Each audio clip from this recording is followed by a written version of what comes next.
在广东人的饮食字典中，牛占据着不小的篇幅。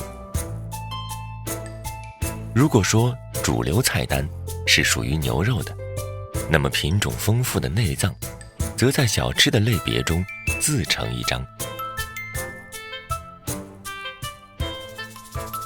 潮州北门市场附近的牛家庄，这里的红炖牛杂在当地有口皆碑。老板阿强每天早上6点就带着徒弟在店里忙着处理各式内脏。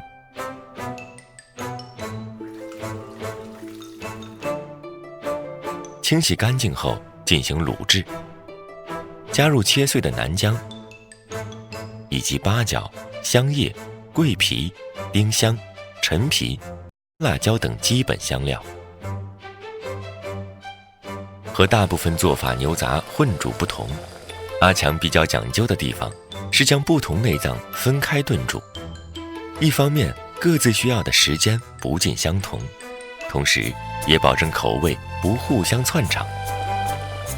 净牛杂是最朴实的小吃，小小一碗包含牛筋、金钱肚、牛大肠、粉肠、牛胰、牛肋肉，因为炖煮中还加入了红糖，故口感清甜，回味无穷。除了净杂，搭配果条是当地牛杂最家常的吃法。果条是一种米制品，生牛杂与之烧煮，撒上磨成蓉的南姜，增添独特的辛香。沙茶、辣酱则各随喜好。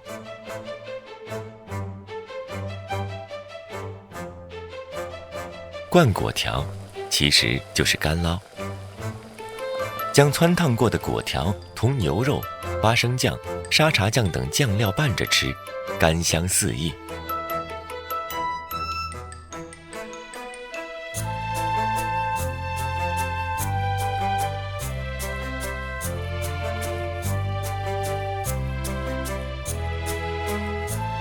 这时候往往要配上一碗牛杂汤才够妥帖。